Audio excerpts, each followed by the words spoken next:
오늘 말씀해 보면 에스겔 선지자는 하나님의 영에 이끌려 어느 한 골짜기로 인도되게 됩니다. 그러나 그 골짜기에는 마른 뼈가 그 골짜기에 가득했다고 말씀을 하고 있습니다. 이 뼈들은 그냥 평범한 뼈가 아니라 오늘 3절, 2절 말씀에 보면 아주 말랐더라라고 얘기를 하고 있습니다. 골짜기를 가득 채우고 있던 그 수많은 뼈는 바싹 말라서 아무런 가능성조차도 없고 도저히 살아날 소망조차도 없는 그런 뼈들이 골짜기에 가득했다라는 것입니다. 오늘 에스겔 선지자가 보았던 이 장면은 에스겔에게 있어서는 그 자신의 민족인 이스라엘 민족과 자신의 고국이었던 이스라엘을 떠올리게 했습니다. 에스겔 선지자는 유대 말기에 활동했던 유대 왕국의 말기에 활동했던 선지자였습니다.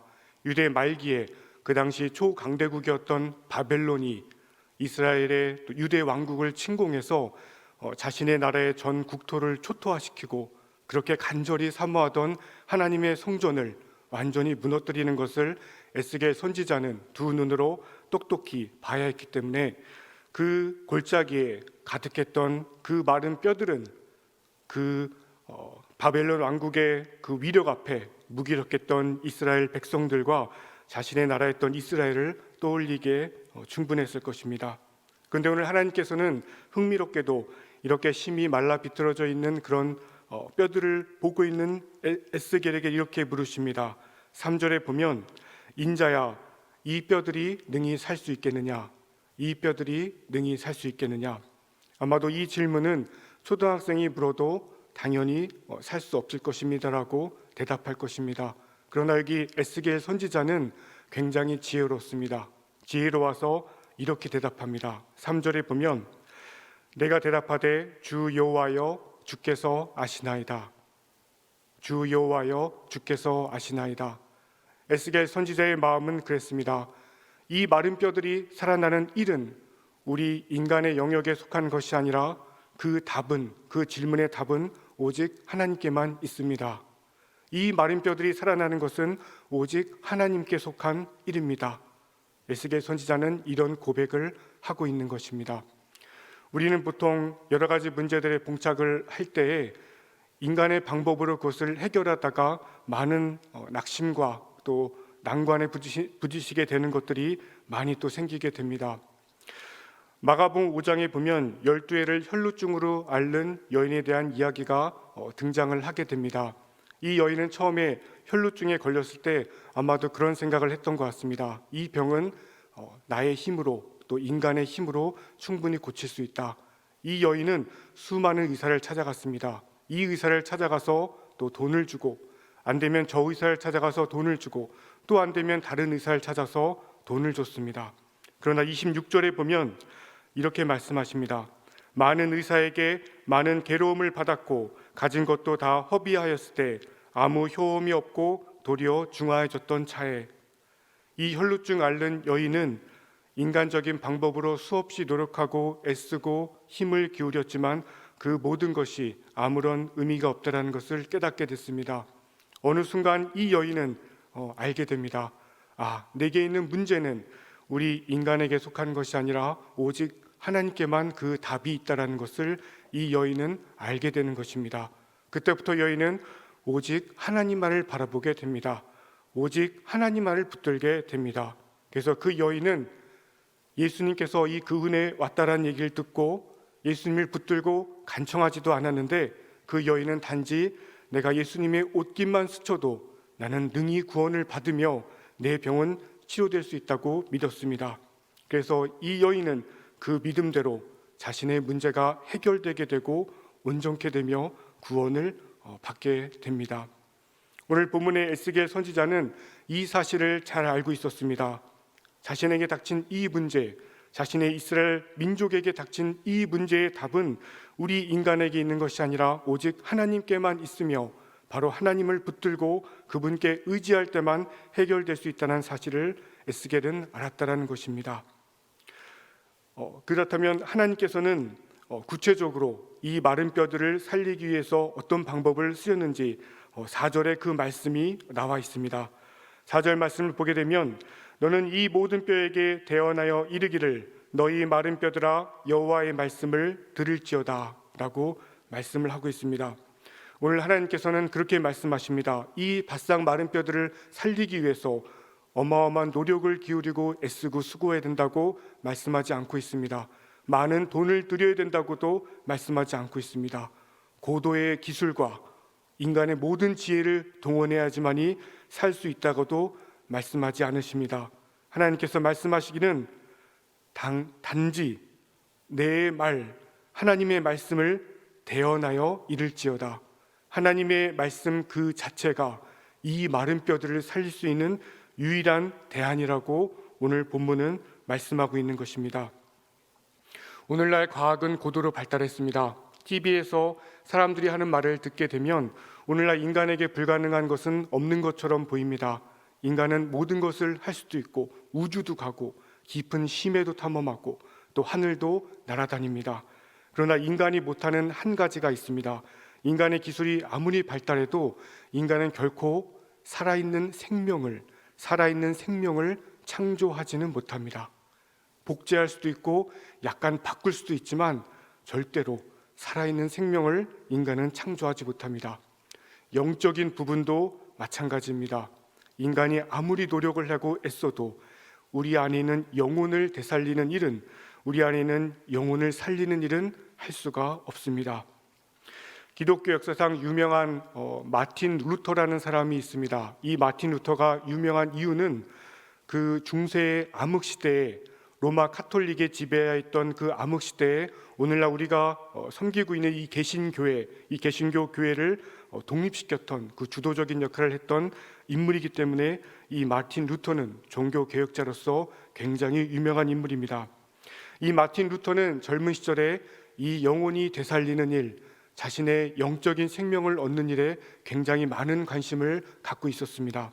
그 이유는 어느 날 친구와 함께 길을 걷고 있는데 갑자기 맑은 하늘에 번개가 쳐서 옆에 있는 친구가 죽게 된 것입니다.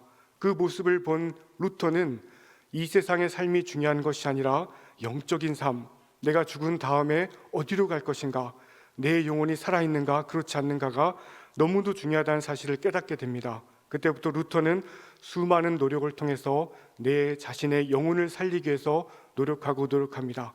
그는 처음에 수도원에 들어갑니다. 수도원에 들어가서 밥을 굶고 모든 게임과 오락을 끊고 대화도 하지 않고 고행을 하며 수련합니다.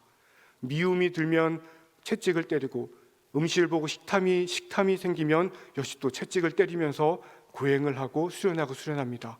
그래도 자신의 영혼이 살아나지가 않는 겁니다.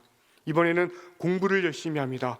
워낙 머리가 좋은 사람이기 때문에 학문을 끊임없이 탐구하고 공부합니다. 결국 그는 대학 교수까지 됩니다. 그럼에도 불구하고 그는 자신의 영혼을 되살리지 못했습니다. 그가 자신의 영혼을 되살릴 수 있었던 것은 굉장히 단순했습니다.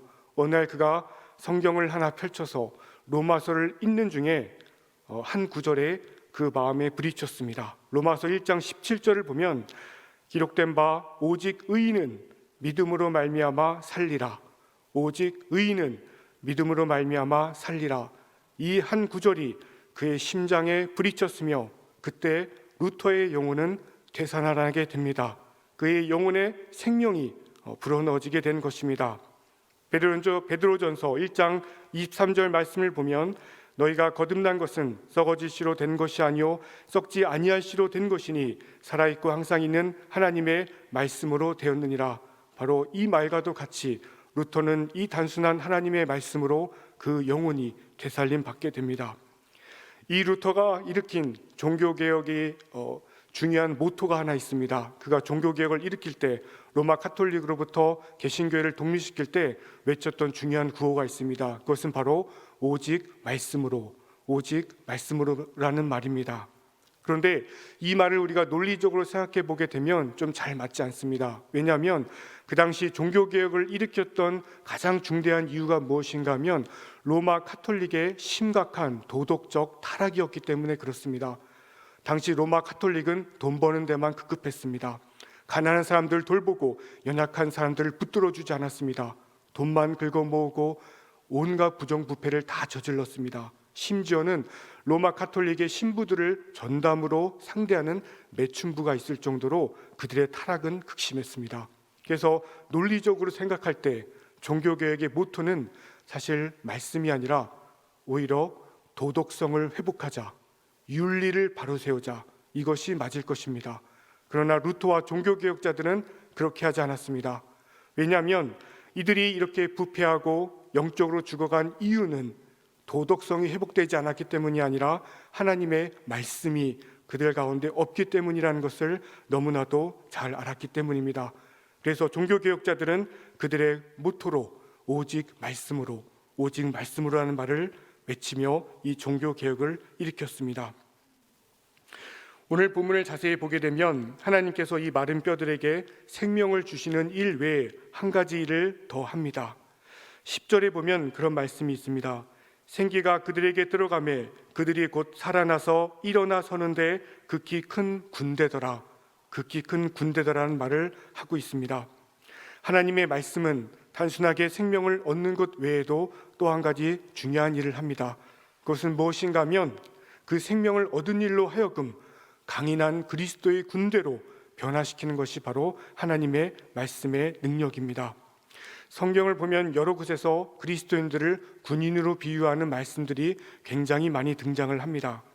디모데후서 2장 3절을 보게 되면 너는 그리스도 예수의 좋은 병사로 나와 함께 고난을 받으라 라고 말씀하고 있고, 예배소서 6장 11절에는 마귀의 간계를 능히 대적하기 위하여 하나님의 전신 갑주를 입으라라고 말씀을 하고 있습니다. 하나님께서는 우리 그리스도인들로 하여금 영적인 생명을 얻은 우리로 하여금 군인 같은 모습을 기대하고 계십니다. 아무리 강한 적을 맞닥뜨렸을지라도 결코 포기하지 않으며 담대하게 맞서는 군인, 내가 목숨을 잃는 그 순간까지도 끝까지 버티고 내가 죽음으로써 이 적을 막겠다는 각오가 된 그런 군인의 모습을 하나님께서는 원하시는 것입니다. 사사기 7장에 보면 이런 군인의 모습이 또 잘 드러나 있습니다. 사사기 7장에 기드온과 300 용사의 이야기가 나옵니다. 이들이 대적했던 적은, 맞닥뜨렸던 적은 바다의 모래알과 같은 미디안 족속들이었습니다. 미디안 족속은 사막의 민족입니다. 사막은 거칠고 살아남기 힘들기 때문에 그들은 태어나서부터 강한 사람들이었습니다. 거칠게 훈련됐습니다. 강하면 살고 약하면 죽게 되어 있는 민족입니다. 이들이 바다의 모래알과 같이 쳐들어와서 이스라엘과 맞닥뜨렸던 것입니다. 그러나 이 기드온과 300 용사들은 하나님을 담대히 믿고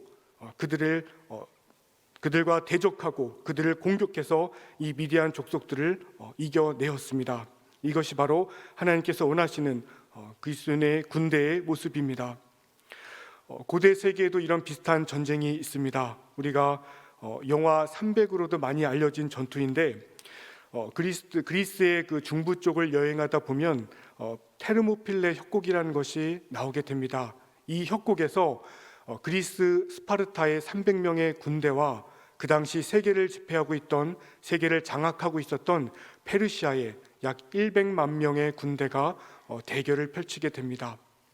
그 좁은 협곡을 통과해야지만이 그리스에 있는 도시국가들의 본거지로 들어갈 수 있기 때문에 이 페르시아 군대는 반드시 이 페르모필레 협곡을 통과해야만 했습니다. 그러나 스파르타 왕이 이끄는 300명의 용사들은 결코 그 협곡을 내어주지 않았습니다. 마지막 한 사람이 죽는 그 순간까지 그 협곡을 지키고 그리스 군대가 다시 진열을 재정비하고 다시 한번 뭉치고 군대를 준비할 수 있는 시간을 벌어주었던 것입니다. 이 전쟁을 통해서 그리스는 새롭게 힘을 얻을 수 있게 됐고 동기부여받게 됐고 결국에는 이 대군이었던 페르시아를 물리칠 수 있게 됩니다. 오늘 성경에서 말씀하시는 이 군인의 모습이라는 것은 이와도 같습니다. 어떠한 막강한 적이 올지라도 당당하게 맞서고 끝까지 버티며 내가 목숨을 잃어서라도 하나님께서 내게 주신 이 사명을 감당하겠다는 바로 군인의 모습, 하나님의 말씀은 이 군인의 모습으로 우리를 변화시켜 주십니다. 마태복음 11장을 보게 되면 이런 말씀이 있습니다. 예수님께서 여자가 난 자 중에 가장 큰 자라는 칭찬을 들었던 세례 요한이 예수님을 향해서 아주 엉뚱한 질문을 합니다. 마태복음 11장 3절을 보게 되면 예수께 여짜오되 오실 그이가 당신 이오니이까 우리가 다른 이를 기다리오리이까. 세례 요한은 믿음이 출중한 사람이었습니다. 그러나 아마 그에게도 극심한 고난 가운데 한 줄기 약간의 의심이 들었던 모양입니다. 그래서 세례 요한이 예수님께 묻기를 내가 당신을 위해서 목숨을 잃고 있는데 각오를 하고 있는데 그 당신이 당신이 진정 하나님의 아들이 맞습니까? 라고 저에게 다시 한번 확신을 주십시오 라고 묻게 된 것입니다. 저는 이 성경을 읽으면서 예수님께서 세례 요한에게 내가 이러한 근거로 내가 이러하기 때문에 하나님의 아들일 거라고 설명을 하실 줄 알았습니다. 그러나 예수님께서는 그렇게 하지 않으셨습니다. 4절 5절 말씀에 보면은 예수께서 대답하여 이르시되 너희가 가서 듣고 보는 것을 요한에게 알리되 맹인이 보며 못 걷는 자가 걸으며 나병 환자가 깨끗함을 받으며 못 듣는 자가 들으며 죽은 자가 살아나며 가난한 자에게 복음이 전파된다 하라. 예수님께서는 세례 요한에게 내가 왜 하나님의 아들이냐고 설명한 것이 아니라 다른 얘기를 했습니다. 내가 있는 곳에 약한 자가 강하게 되고 죽은 자가 살아나게 되고 병든 자가 치유를 받고 낮은 자가 높임을 받는다, 이런 말씀을 한 것입니다. 하나님의 아들은 말로써 증명되는 것이 아니라 능력으로서 하나님의 아들임이 증명되게 됩니다. 진리라는 것은 능력이 있습니다. 예수님과 하나님의 말씀은 진리이기 때문에 그 안에는 능력이 숨겨져 있습니다. 그래서 하나님의 이 말씀임을, 자신이 하나님의 아들임을 이야기하기 위해서 예수님은 설명을 한 것이 아니라 자신의 능력이 어떠함을 보여주게 된 것입니다. 하나님의 말씀에는 능력이 있기 때문에 그렇습니다. 우리는 오늘과도 같이 이런 하나님의 말씀의 능력, 생명을 주시고 우리를 그리스도의 군대로 일으키시는 하나님의 말씀을 받기 위해서 우리가 해야 될 일들도 있습니다. 첫 번째로 우리는 하나님의 말씀을 사모해야만 합니다.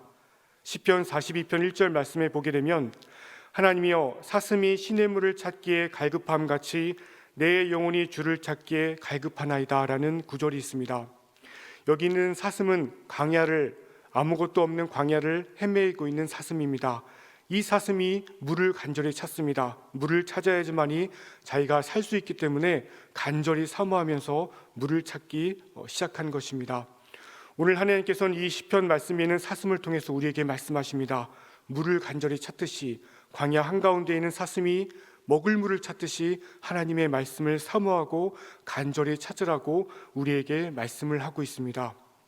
여호수아 1장 8절에 보면 모세가 자신을 이어서 지도자가 된 여호수아에게 한 권면의 말씀이 있습니다. 이 권면의 말씀을 했던 시점은 여호수아가 가나안 정복을 앞두고 있는 시점이었습니다.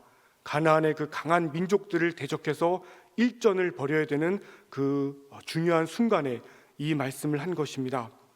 1장 8절을 보게 되면 이렇게 권면합니다. 이 율법책을 내 입에서 떠나지 말게 하며 주야로 그것을 묵상하여 그 가운데 기록한 대로 다 지켜 행하라. 여기서 모세는 여호수아에게, 어마어마한 전쟁을 앞두고 있는 여호수아에게 전략을 잘 짜야 된다, 군수물자를 더 모아라, 더 지혜를 모아라, 힘을 길러라, 이렇게 얘기하는 것이 아니라 이 율법책을, 이 하나님의 말씀을 내 입에서 떠나지 말게 하라, 하나님의 말씀을 주야로 묵상하라, 그 가운데 기록한 것을 다 행하라고 권면하고 있습니다. 모세는 알았던 것입니다. 하나님께서 은혜를 주시면 이 가나안 땅을 정복할 수 있고, 하나님께서 은혜를 주시지 않으면 아무리 강한 군대라도 이 가나안 땅을 정복할 수 없다라는 것을 모세는 알았던 것입니다. 그래서 모세는 여호수아에 권면하기를 오직 하나님의 말씀만 붙들라, 오직 하나님의 말씀만 가까이 하라라고 권면한 것입니다. 우리는 하나님의 말씀을 간절히 사모하며 주야로 그것을 추구해야만 합니다. 주일날 한 번 하나님의 말씀을 듣는 것이 아니라 매일과도 같이 그 말씀을 다시 한번 들어야 됩니다. 우리는 주일에 한 번 성경을 펼치는 것이 아니라 매일같이 그 성경을 다시 한번 펼쳐야만 합니다. 두 번째로 우리에게 필요한 것은 바로 믿음입니다. 만약에 에스겔 선지자가 하나님께서 내 말씀을 이 마른 뼈에게 대언하라고 명령하셨을 때 하나님 어떻게 말 한마디 했다고 이 마른 뼈들이 살아나겠습니까? 라고 반문을 했더라면 결코 이 마른 뼈에게는 생명이 드러나지 않았을 것입니다. 에스겔이 믿음으로 하나님의 말씀을 믿고 그 말씀 그대로를 있는 그대로를 선포했을 때 놀라운 능력이 그들에게 나타나게 되고 에스겔의 눈에서 그 마른 뼈들이 살아나는 역사가 일어났기 때문입니다. 오만과 편견이라는 유명한 소설이 있습니다. 이 소설은 굉장히 유명해서 영화로도 많이 제작된 굉장히 유명한 소설입니다. 이 소설의 내용은 두 남녀가 서로 사랑하고 아끼고 사랑하는데 잘 맺어지지가 않는 것입니다. 그 이유가 무엇인가 하면 남자가 가지고 있던 오만한 마음 때문에, 여자가 가지고 있었던 많은 편견 때문에 이 사랑이 잘 맺어지지 않는 것입니다. 이 내용을 스토리로 만든 게 바로 오만과 편견입니다. 그런데 저는 이 영화를 보면서 이 남자가 마지막에 여자를 찾아가면서 사랑을 고백하는 장면이 굉장히 인상이 깊습니다. 이 남자가 오만한 마음을 다 내려놓고 한번 이 여자에 고백하기로 결정하고 이 여자를 찾아갑니다. 그때 이 남자는 이렇게 고백합니다. 당신을 사랑합니다. 당신을 사랑합니다. 당신을 정말 사랑합니다. 그러나 만일 당신이 저의 이 사랑을 받아주지 않는다면 저는 이후로 영원히 입을 다물고 뒤로 물러나겠습니다. 저는 이 대사를 들으면서 하나님께서 우리를 사랑하시는 방법에 대해서 알 수 있는 시간이었습니다. 하나님은 우리들에게 이렇게 말씀하십니다. 내가 간절히 너희들을 사랑한다. 내가 간절히 너희들을 사랑한다. 너희가 나를 믿기를 원한다. 너희가 나를 의지하기를 원한다. 그러나 만약에 너희가 믿음으로 마음을 열어주지 않으면, 너희가 믿음으로 나의 말씀을 받지 않으면 나는 영원히 뒤로 물러나 있을 것이다. 하나님의 능력은 무궁무진하지만, 하나님의 능력은 끝이 없지만, 우리가 만일 믿음으로 그 능력을 받아들이겠다는 결단을 하지 않으면 하나님의 말씀은 우리에게로 들어올 수가 없습니다.